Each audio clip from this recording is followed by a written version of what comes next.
Ovi, Yep. come this weekend, Manchester United travel all the way to Anfield. But before that, there's been lots of issues surrounding United.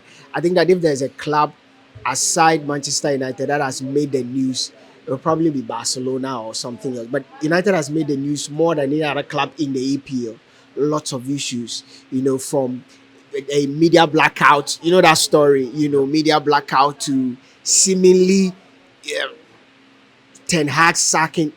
But I think that we've said a lot. What really fundamentally is wrong with Manchester United? Let's not put the blame on the Glazers. Let's look at the manager, the team, probably the sporting that everything Manchester United aside the owners, where I know a lot of people want to push the blame to, but let's look at where the problem is, then how we can or how that problem could be remedied, and if even if it could be remedied, what's really wrong with Manchester United? Because nobody can tell me the players are that bad for them to be competitive. I mean, you put up a good showing against Chelsea, only for 4 3 days later, you get humiliated by Bournemouth. So, honestly, words to describe Manchester United, I cannot find them. Maybe looking at it from your perspective, you could tell us what exactly is wrong with Manchester United.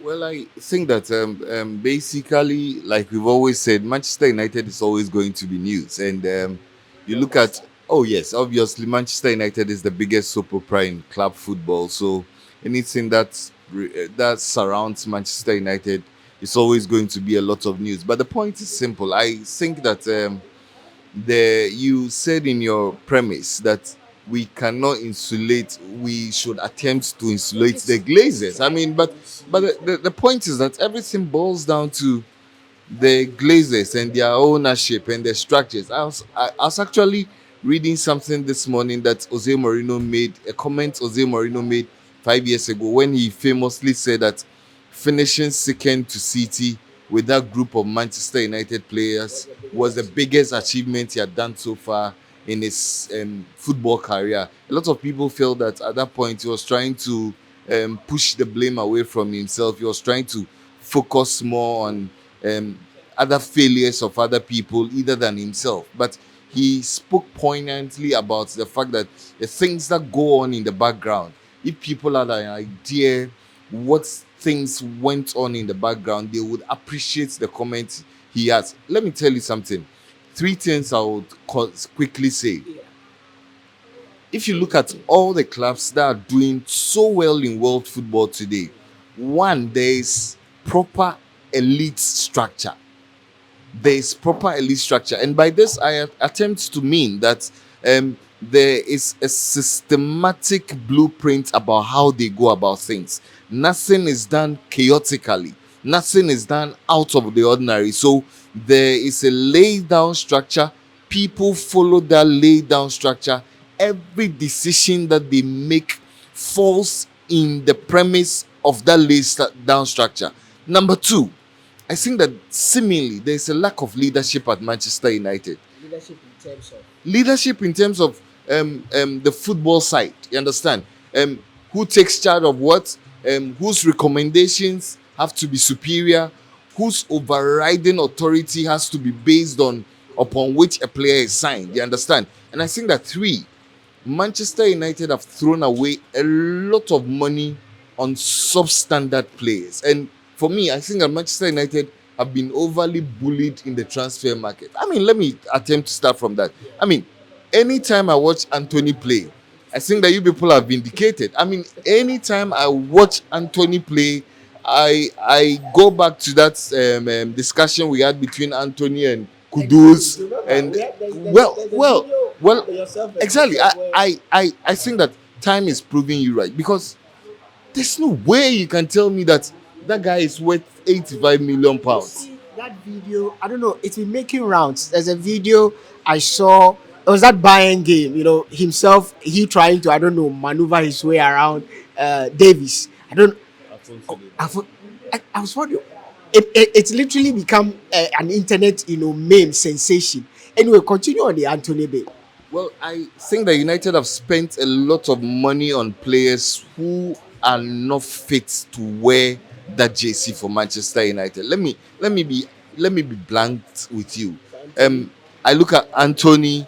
I look at um, other He big signed name he play. signed No, I mean close to 9 players since yes, I mean, 2020. but the point is simple. I look at Anthony, I look at Maguire.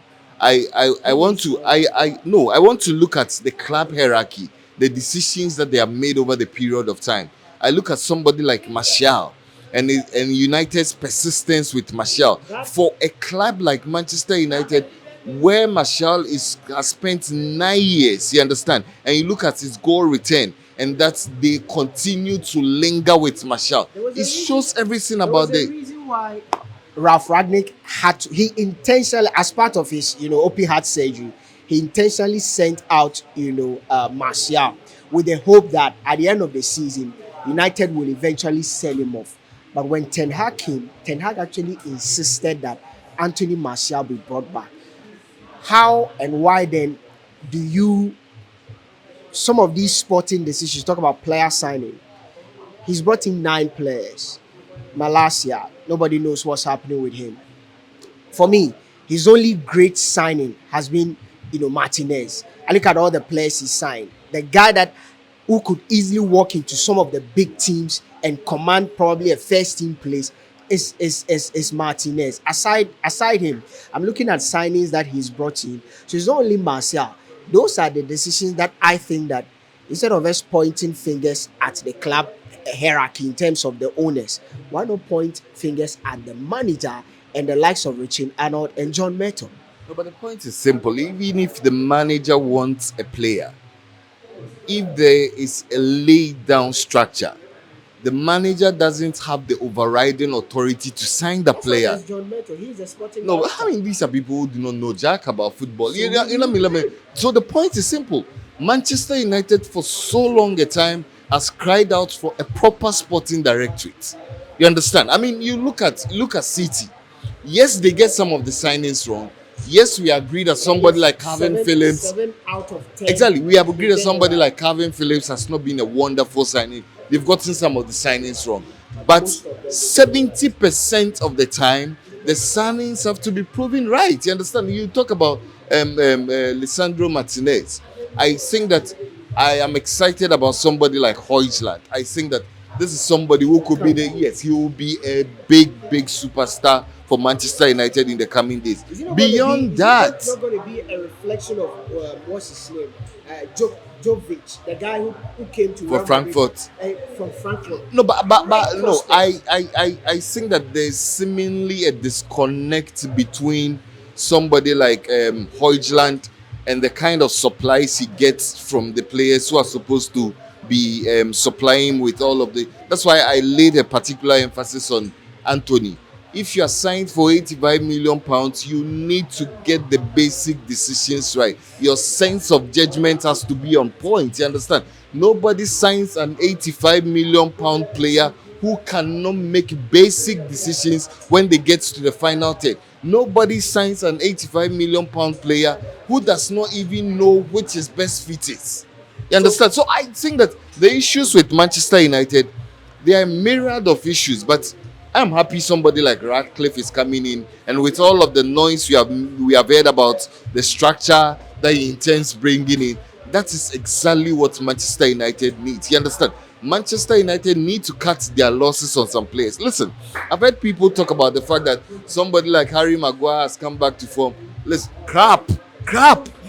He's come back to form. He's played himself well onto the market, gets the best money that he can for him, because somebody like Maguire should not be playing for Manchester United. Listen, I look at somebody like Anthony. Yes, 85 million pounds. I look at Sancho. I look at even to a large extent Amrabat. I look at Onana. I look at all the decisions that have been made. Yes, Onana could go on and be a fantastic goalkeeper for Manchester United, but most of the things worrying Manchester United beyond the ownership, the football decisions have not been made right. You understand? And if you look at the amounts of money United have spent on players, and the returns that these players have given Manchester United, I'm sorry, but I mean, it's synonymous to somebody who has money but does not really have a plan as to how to make use of that particular money. So the issues of Manchester United, I think they go well beyond Eric Ten Hag. He cannot be insulated from all of this chaos that they have created. But if you keep wanting to sack the manager, wanting to break the cycle, I think that Manchester United have built a culture in the dressing room where the players feel they are alpha males. These players were the same players who pushed Van Gaal under the bus, same players who pulled Jose Mourinho under the bus, who Boys, exactly. Rangnick to the extent that So the Rangnick point says is, all these players. So the point is simple. I mean, listen, break that monotony in the dressing room. Let the players know that the club overrides the desires and the intent of the players. Ferguson said it, and he said it quite clearly. The day a player feels he's bigger than a club, you are in big trouble. And if you walk into the dressing room of Manchester United, it looks like that is the overriding sense of entitlement in that particular dressing room. Players feel that they can throw managers under the bus and there will not be any repercussions. I think that monotony has to be broken, and that's why I wholly support the takeover of Ratcliffe if he's giving the football side to run like the rumors have suggested. I think that it could be the beginning of the revolution we are really looking for. So, guys, Kofi believes that he outlined three major issues, and you look at those three major issues. One, he looks at the hierarchy in terms of the ownership, the sporting directorate aspect in terms of the CEO and the sporting director.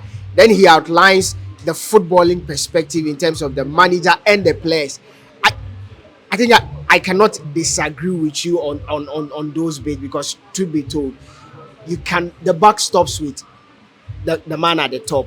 Then it can trickle down to whoever is the CEO, the sporting director, then the manager and the players. I think that all these four or three institutions have accumulated in contributing to the problem of Manchester United. Beyond the problem of Manchester United, there's a problem that they face this Sunday. 7 games at home at Anfield, they are yet to taste defeat. I have said on countless occasions, Liverpool are not playing so well. They've won 18 points from losing positions against teams they shouldn't be in that position in the first place. So they're not playing so well. And I've seen them, they're not that explosive. They are getting their results, but any Liverpool fan will tell you that Liverpool are not playing to even about 80% of their potential. So for me, I think that if United really want this, they can surprise a lot of people by at least even picking a point. I think that this is a game United should make a statement. Let's look at that game on Sunday. How are you expecting Ten Hag to approach that game, judging from the backdrop that they're out of the Champions League? Very disgraceful in a group that had Galatasaray, FC Copenhagen. I mean, personally, I didn't expect them to lose. And I didn't expect them to fourth place. Worry.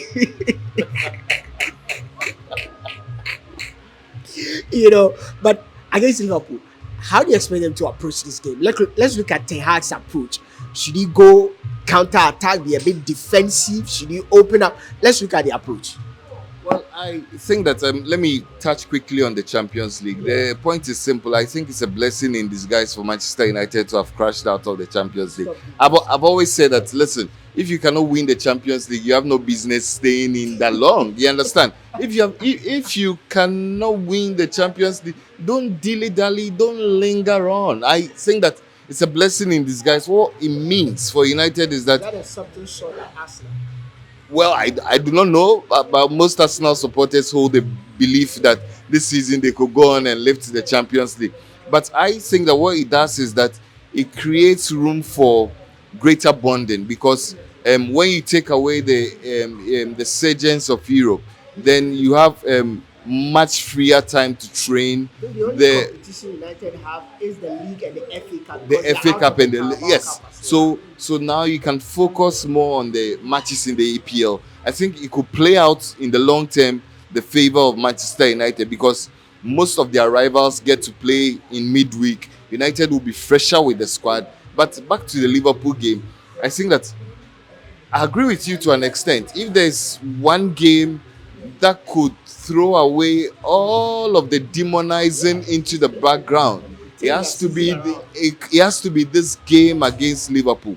And listen, I've always told people that just like the Manchester Derby, games between Manchester United and Liverpool do not follow any sort of form. It's all about desire, desire, and desire. And that is one thing that these Manchester United crop of players lack. You understand? Anytime I've watched them play, it looks like they don't really care about the badge. They don't care about the repercussions that come with not performing to the grade that is expected of a Manchester United player. But listen, I think that if there's a manager I trust to go up against Georgian club, it has to be Eric Ten Hag.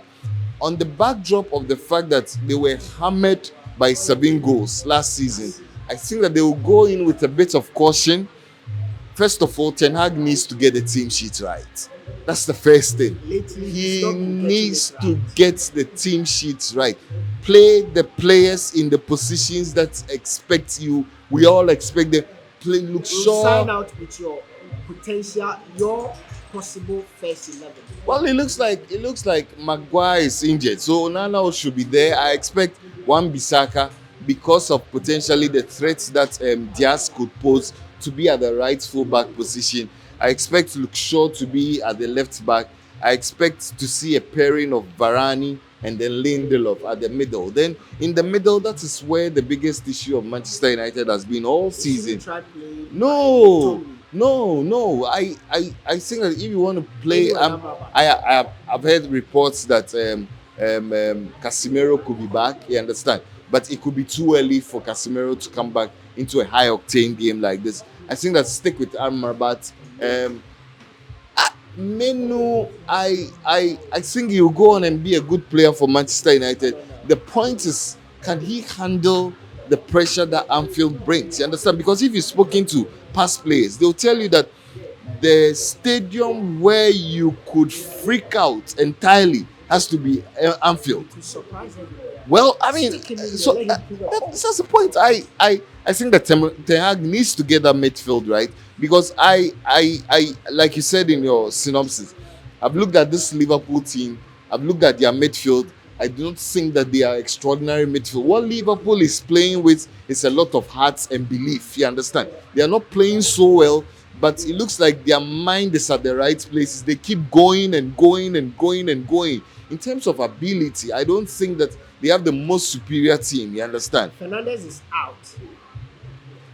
Who do you expect to make the difference before we sign out? Well, I think that if I were Eric Ten Hag, I would probably experiment with Garnacho at the number 10 position. Then Pelestri probably takes the other two. Exactly, and then you play Rashford on the left, and then play Højlund. So, I think this squad for me makes a lot of sense. Onana, Varane, Lindelof, Wan-Bissaka, Luke Shaw, Kobe Menu, Amrabat in the middle, Pelestri, Garnacho, Rashford, and Højlund. This team can pose a lot of threat to Liverpool. Let's see what happens this coming Sunday. As I see a potential driving on the line, but Kofi believes otherwise. Maybe this could be the game that turns United season around. I don't know what you think. Let us know in the comment section what you make of everything we've said about or we've spoken about in our discussion. What is wrong with United? How this can be remedied. Then on Sunday's big game at Anfield. This is Sports 101, and we're shooting live at the Shocks Hub in Takrady at the Takrady Mall. I did this as always with Kofi Asiedu. Follow us on all our social media platforms on Sports 101.